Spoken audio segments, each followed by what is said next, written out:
మీకో చిన్న స్టోరీ చెప్పనా? ఒక పాము తనను తాను చాలా బలమైన వాడిని నేను అని అనుకునేది. ఒకరోజు తను అడవిలోకెళ్ళింది. తనకి ఒక ఎలుక కనిపించింది. తన వెనక పరిగెత్తింది. అయితే ఎలుకను పట్టుకోలేకపోయింది. అది పారిపోయింది. అప్పుడనుకుంది, నేను దేనికి పనికిరాను అది ఇది అని అనుకుంది తను. చిలకొచ్చి పాముకి ఇలా చెప్తుంది. "నీ బలం ఎలుకను పట్టుకోవడంలో కాదు. నీ సానుకూలమే నీ శక్తి. నీ బలం నీకు తెలియట్లేదు" అని చెప్తుంది తనకి.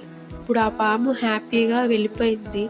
ఓకే. నేను నా లైఫ్ కొత్తగా స్టార్ట్ చేస్తానని వెళ్ళిపోతుంది ఆ పాము. మోరల్ ఆఫ్ ద స్టోరీ ఏంటంటే ప్రపంచం నిన్ను నమ్మకపోయినా పర్లేదు కానీ నిన్ను నువ్వు నమ్ముకోవాలి. ఈ స్టోరీ మీకు నచ్చిందా? నచ్చితే ఒక చిన్న లైక్ ఇచ్చి వెళ్ళండి. ఇలాంటి మరిన్ని స్టోరీస్ కోసం నా ఛానల్‌ని ప్లీజ్ సబ్స్క్రైబ్ చేసుకోండి. ఉంటాను మరి. మళ్ళీ కలుద్దాం రేపు ఇంకో కొత్త వీడియోతో. Till then bye.